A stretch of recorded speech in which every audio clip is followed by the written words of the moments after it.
I was awakened by the sound of smashing glass. I leaped to my feet, my heart pounding. Beside me, Hank sprang awake, his eyes bright. "Amy, what's wrong?" he muttered, not quite conscious yet. I whispered, "I heard something break downstairs," as I dangled my legs over the bed's side. "I'm going to check it out." Hank woke up and sat up. "Wait, I'll come with you." The old wood creaked under our feet as we crept down the stairs. I let out a gasp as we turned the corner into the living room. Hank's dad, George, was lying on the floor with broken glass from a vase all around him. "Dad!" Hank rushed over and got down on his knees next to him. "Dad, can you hear me?" I fumbled for my phone and dialed 911 with shaky hands. My voice was shaking as I said, "Yes, we need an ambulance. My father-in-law, he's collapsed." The next few hours were a blur of ambulances, sirens, and the harsh electric lights of the hospital waiting room. Hank paced back and forth, worry written all over his face. I sat with my hands very close together in my lap and watched the second hand of the clock move painfully slowly.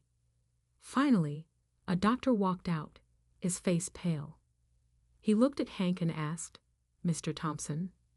Hank agreed, but his face was pale. "How's my father?" What the doctor said hit us like a punch.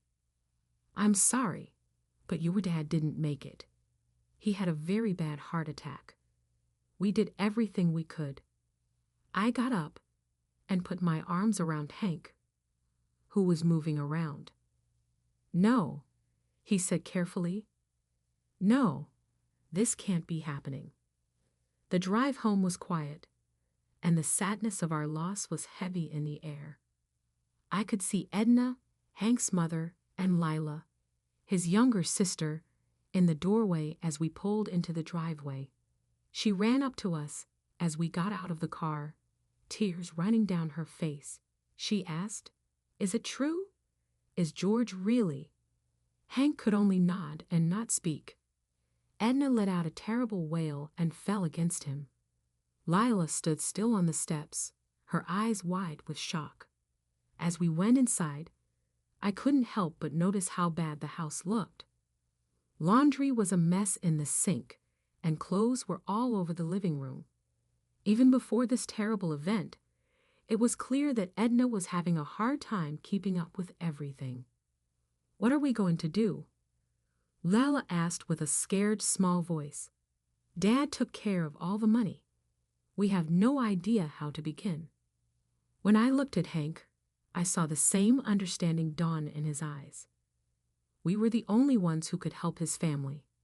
After they asked, I said, "We'll figure it out," trying to sound more sure of myself than I really was. "Maybe we should think about moving in for a while, just until things settle down." Hank gave me a grateful squeeze on the hand. "Amy, are you sure?" "That's a lot to ask." I nodded, trying to push down the feeling of dread in my stomach. "Of course, we're family. We'll make it through this together." Edna looked up, her eyes cool and red-rimmed. She said slowly, "Yes, that's what I think is best. The extra room is up there for you too." We started to pack some of our things as we went out the stairs, and I couldn't get rid of the thought that I had just started a path I couldn't easily leave. But when I saw Hank's sad face, I knew I had made the right decision. We would face the problems together, no matter what they were. When I packed our clothes into bags, I had no idea that this choice would put our marriage to the test and change our lives forever. I woke up from a fitful sleep when the first rays of sunlight crept through the dusty curtains. My back hurt from the new mattress, so I stretched. Even though it had been 2 weeks since we moved in with Hank's family, I still didn't feel comfortable here. Going downstairs, I hoped to get a coffee quickly before everyone else woke up. To my surprise, Edna was already in the kitchen, even though it was still early. Her silver hair was perfectly dressed. "Good morning, Amy," she said in a sharp voice. "I'm glad you woke up. There is a list of things that need to be done today on the fridge." I was shocked and blinked. Okay, sure. I'm willing to help, but I was going to start looking for work today. We can't always depend on our savings. Edna's eyes got smaller. "Work? Do not act silly. There is a lot of work to be done here. Lila and I can't handle everything by ourselves." Before I could answer, Hank stumbled into the kitchen, yawning and with crossed eyes. He mouthed, "Morning, ladies," and kissed my cheek. Edna's mood changed right away. "Hey, Hank, sweetheart, did you sleep well? Get comfortable. I'll make you breakfast." I was shocked to see her running around the kitchen, gushing over her son. She forgot about the work list while she filled Hank's plate with pancakes and bacon. "Mom, you don't have to do all this," Hank said in a weak voice. "That's not true," Edna maintained. "You're putting in so much effort to take care of your dad's business. I should at least try." I blew my nose. "Emily, I can make food for you tomorrow. Take a break." As if to say no, she waved her hand. "Oh dear, I'm sure you have other things to do. Let's get started on that list now." I grabbed the list from the fridge, trying not to be angry. That was a huge task that no one could finish in a single day. I looked at Hank, hoping he would say something, but he was too busy eating breakfast to notice how tense the room was. Lila walked in her pajamas as I started the first job, which was to scrub the bathroom floors. "Oh good, you're cleaning," she said as she sat on the tub edge. "Behind the toilet, please. No one has done a proper job in here in a long time." I clenched my teeth. "Lila, would you mind helping? With two of us, it would go faster." She laughed like I had told her a really funny joke. "Oh, Amy, don't forget that I need to get ready for my job interview. It's not possible for everyone to be a housewife." I didn't want to accept how much the words hurt as I held the scrub brush in my hands. I watched her run out of the bathroom. The day went by slowly as I cleaned, cooked, and bit my tongue. By the time evening came around, I was tired and tense. Before Hank found me, I was folding what seemed like a million loads of laundry. He asked with worry on his face, "Hey, you okay? You've been quiet all day." I tried to smile. "I'm just worn out. It's been a long day." I let myself relax for a moment as he wrapped his arms around me. He said in a low voice, "I know this isn't easy, but I promise it's only for now. Things will get better once we take care of Dad's estate." I just nodded because I didn't trust myself to talk. He was being spoiled by his mother and sister, so how could I tell him that I was stuck and choked in this house? A's words came from the kitchen just then. "Hi, Amy, where are you? You know that dinner won't make itself." Hank laughed. "You should leave. You know what Mom does when she's hungry." Something hit me like a punch in the gut as I watched him walk away, humming happily. There was no short-term fix. This was my new life, and if I didn't quickly find a way to stand up for myself, Edna and Lila's requests would send me away for good. I took a deep breath, shook my head, no, and walked to the kitchen. There had to be a change soon. I only hoped I was strong enough to do it. The strong smell of burnt toast woke me up. My heart was racing as I ran downstairs and saw Edna standing in the smoke-filled kitchen with a mean look on her face. "Amy," she yelled, "where have you been? Look at this mess." I replied back sharply. My clothes kept me up until midnight, so it was almost 7 a.m. "Dear Edna, I'm sorry. I'll clean it up right away." Edna was following me as I threw the burned pieces in the trash. Edna said in a harsh voice, "You know, when Hank was a kid, I always made sure he had a hot breakfast ready for him every morning." It was clear what she meant. I wasn't living up to her expectations. I told myself, I'll do better tomorrow, even though the words hurt my tongue at that very moment.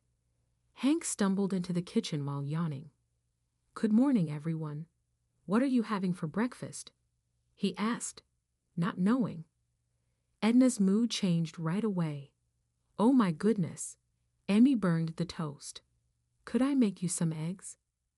I stood there and fumed in silence as Edna fussed over Hank. He still didn't know what to do and kept talking about his plans for the day.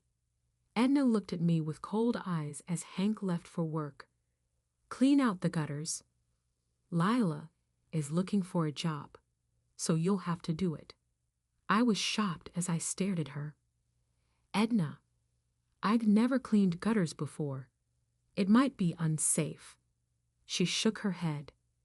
"No, damn it. The shed has a ladder. Be careful not to damage the walls." After hours, I was balancing dangerously on the ladder and picking out wet leaves. My back hurt, and my arms hurt. Lila's voice shocked me out of the blue. "Can you iron my blouse when you're done up there? Tomorrow I have another interview." She went back inside the house before I could answer. That night, as Hank and I were getting ready for bed, I finally brought it up.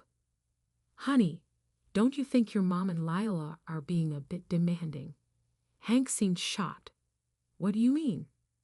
"All they want to do is keep the house running smoothly." I took a big breath. "I feel like I have to do everything.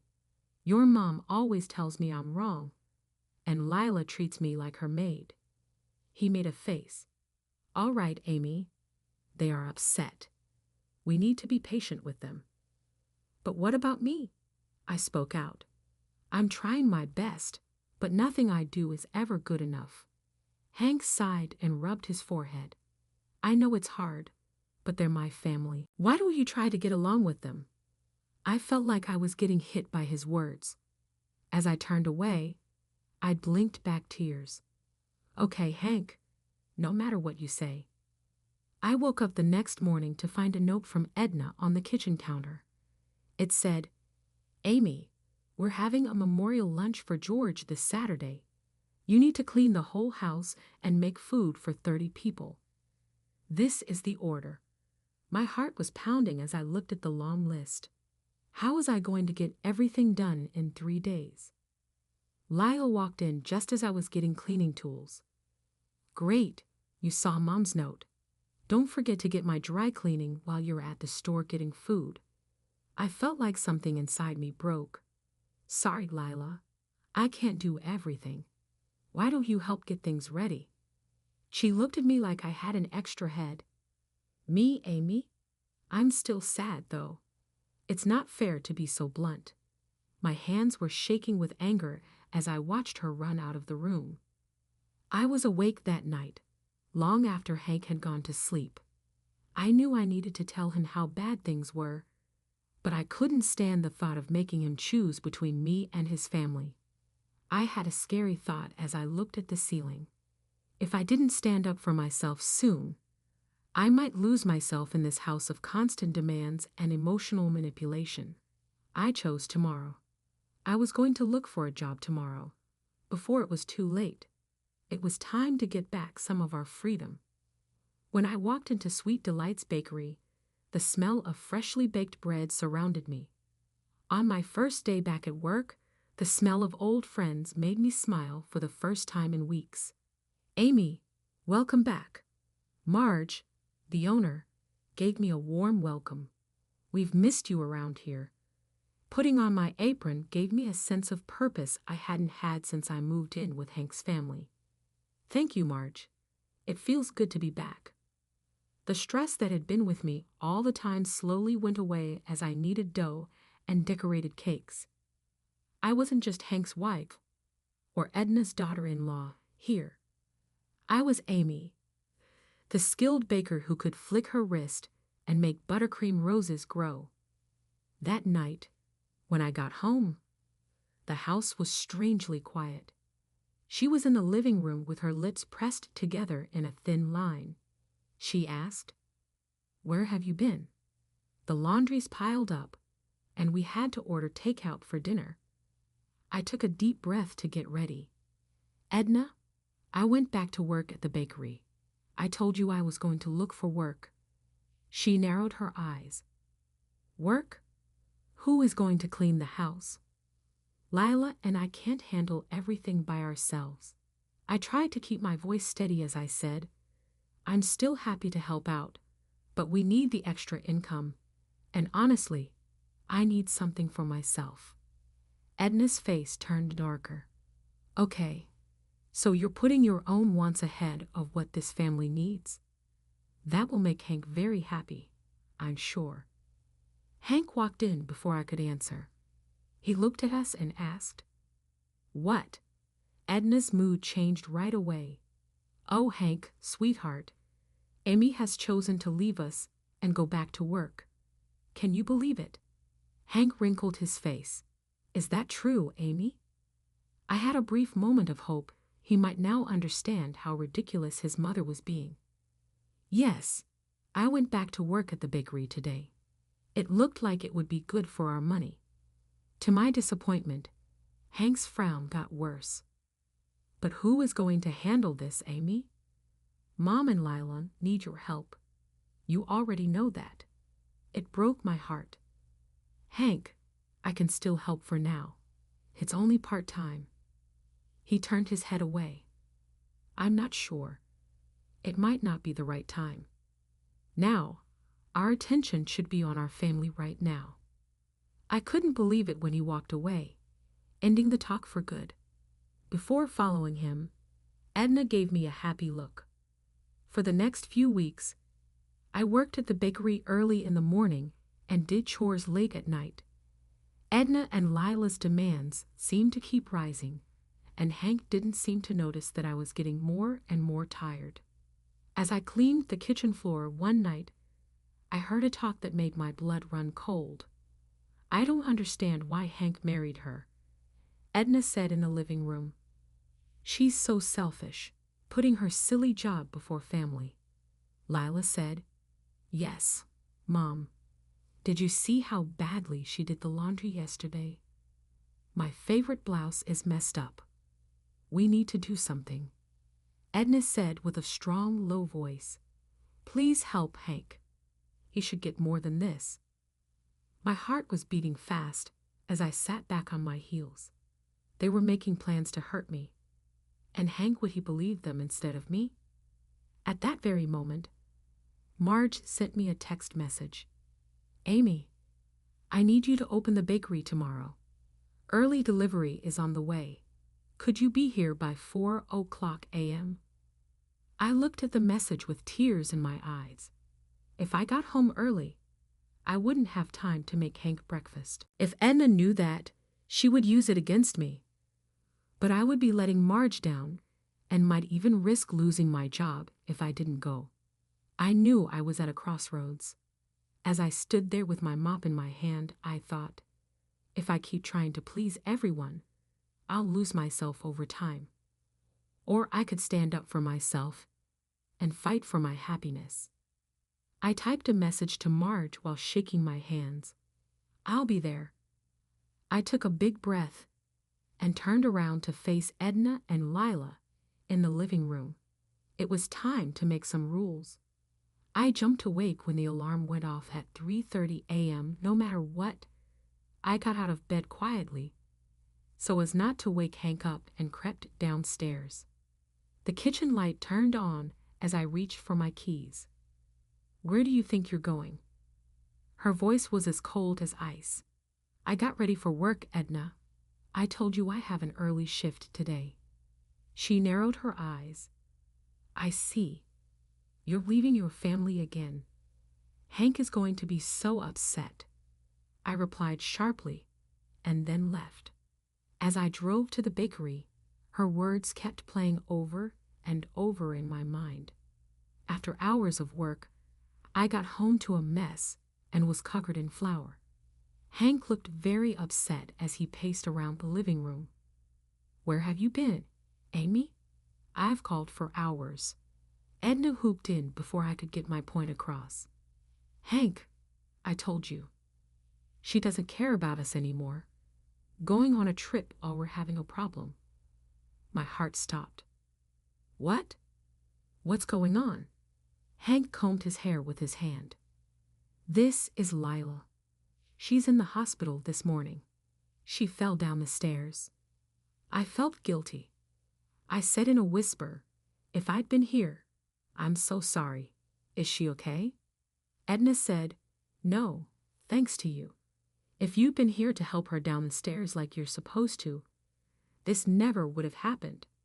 I was shocked as I stared at her. "Can you help her go down the stairs? Lila is no longer a child. She is an adult." Hank put his hands up. "Enough. We need to go to the hospital. Amy, are you going to come or not?" It was tense on the way to the hospital. Lila was in a hospital bed when we got there. Her arm was in a cast, but she looked fine in every other way. She said, "Oh, Amy," and her voice was so fake it hurt. "I wish you were there to help me." I yelled, "But you were already gone." Hank got stiff next to me. "You shouted, Lila. Why didn't you tell me that before?" She moved her eyebrows around. "Big brother, I didn't mean to bother you. I know you've been very stressed out lately." While Hank fussed over Lila, Edna sat me down in the hallway. She hissed, "I hope you're happy. Your selfishness nearly cost Lila her life." I broke down in some way. "Enough, Edna. We both know that Lila is lying about how bad her fall was. These tricks have to stop." Edna was so mad that her face went purple. "You jerk. We've done so much for you." Hank heard us when we raised our voices. He came out of Lila's room and looked lost. "What's going on out here?" I took a big breath. It was either now or never. "Hank, let's talk in secret." When we got to an empty waiting room, I let it all out. The constant criticism, the ridiculous demands, and the ways they tried to control my emotions. As Hank heard, the look on his face got worse with each word. "Why didn't you tell me sooner?" he asked, not loudly. "I told her I didn't want to put you in the middle. I know how much your family means to you." Hank kept quiet for a while. There was determination in his eyes as he stood up. "This is over now. I'm going to talk to Lila and Mom." As I watched him walk toward Lila's room, hope grew in my heart. But as he opened the door, I heard Edna's teary voice. "Oh, Hank, I'm glad you're here. Emmy said awful things about Lila and said she was lying about falling. How could she be so mean?" I stopped moving because I saw the trap I was in. Too late. As Hank looked at me, his eyes were angry and sorry for him. "Amy, is this true? Did you really say that my hurt sister was lying?" At that moment, I felt like my marriage was in danger. I could change my mind and try to make things better.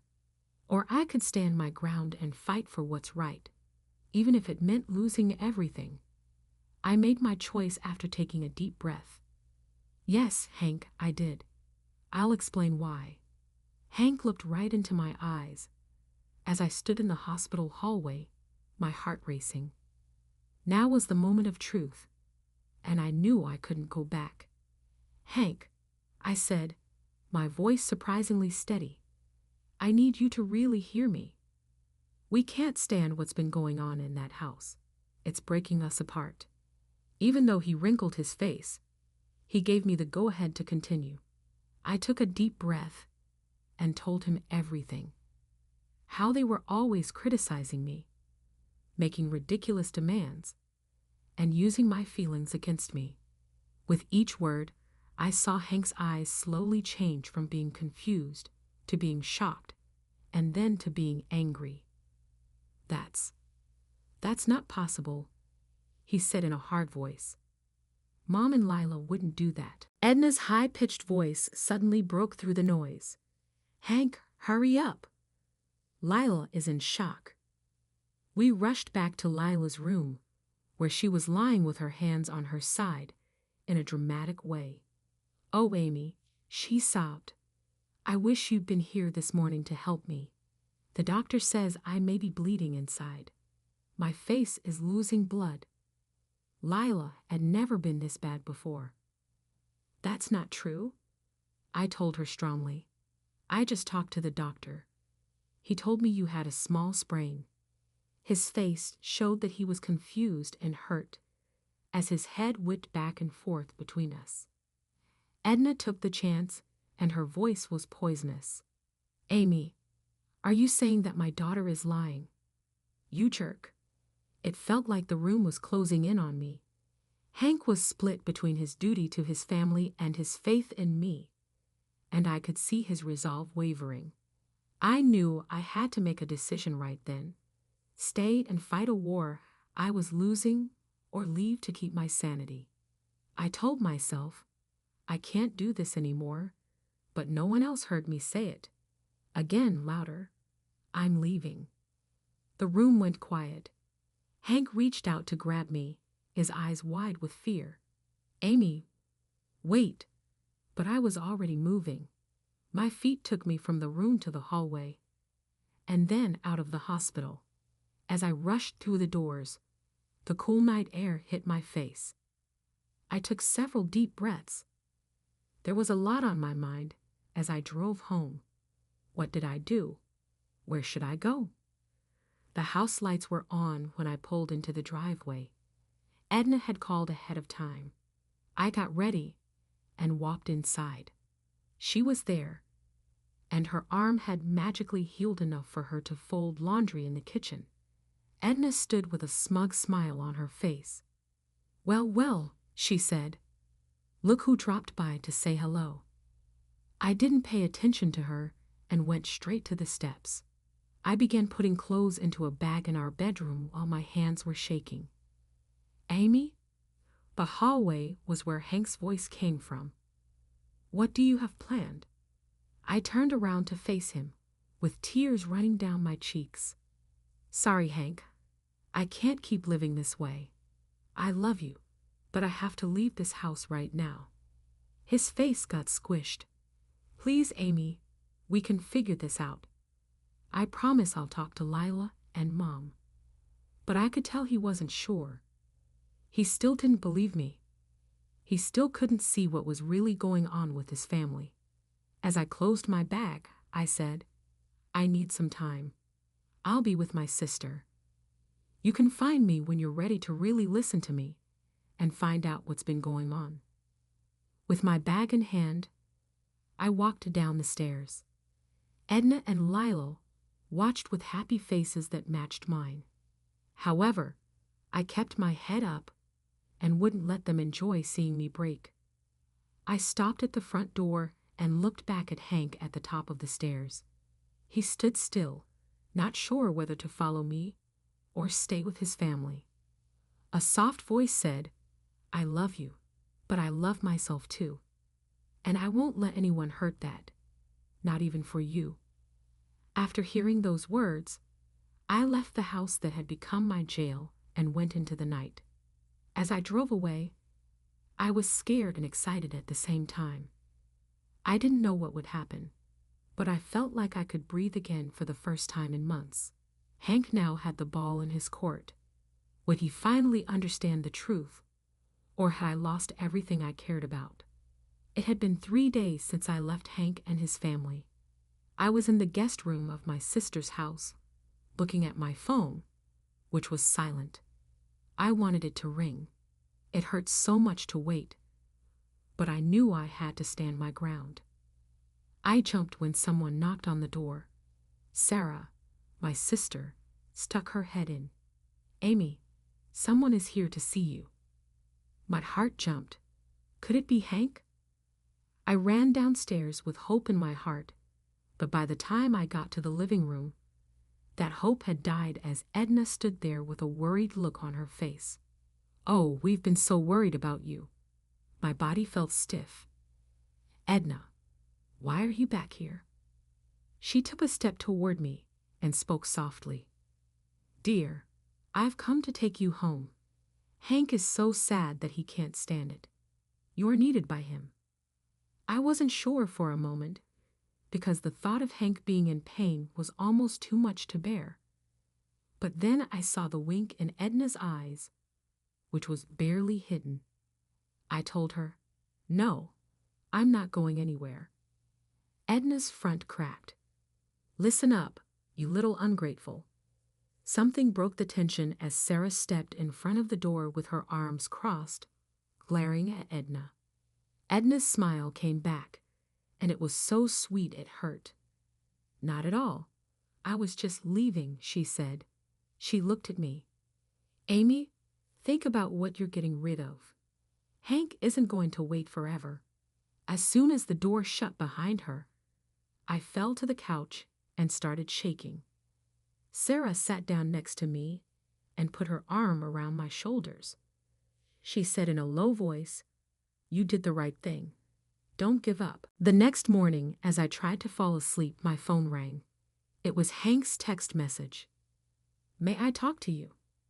I kept my fingers on the keys. I wanted to ignore it in order to keep myself from feeling more pain. I knew we had to talk about this, though. Tomorrow at noon. Lakeside Park. The next day, I got to the park early, but I was really sick. I saw Hank sitting on a bench. He looked just as tired as I did. "Amy," he breathed as I walked up to him, "I'm really sorry for everything." I put out my hand to stop him. "Listen to me carefully before you speak again." I told him everything for an hour, every mean thing they said, every demand that wasn't fair, and every trick they played on me. I showed him emails and texts and told him about talks. Every time Hank learned something new, I saw the color leave his face. He whispered, "I had no idea." His voice broke. "I had no idea. I was so blind, because they're your family, and you love them." I said in a soft voice, "I know." Hank put out his hand and begged me to take it. "Amy, I love you more than anything. Come home, please. We'll get through this together. You can count on me to set limits." It was so hard for me to believe him because I had doubts. What will happen the next time Lila needs something, or your mom makes you feel bad? Are you strong enough to stand up to them? It was impossible to hear him. I told Hank, my voice shaking, "I can't go back to that house. I won't make it through it." Hank's face got squished. "After that," he said, "I'll leave. We're going to get our own place and start over." I just looked at him and didn't dare hope. "Would you do that? Are you going to leave your family?" He nodded, and the pain in his eyes was replaced by resolve. "Amy, you're my family. You're my home. I pick you." As Hank hugged me, tears ran down my face. I felt safe, loved, and understood for the first time in months. But as we held on to each other, I felt a chill go up my spine. I knew this wasn't over yet. Edna and Lila were not going to let us leave without a fight. Just then, a text message from an unknown number said, "You'll regret this, Amy. No one can take my son away from me." When I showed Hank the message, I could see his face toughen. He told me, "We're in this together. No matter what comes next, we'll handle it together." I squared my shoulders and nodded. The real battle was about to start, but this time I wasn't fighting by myself.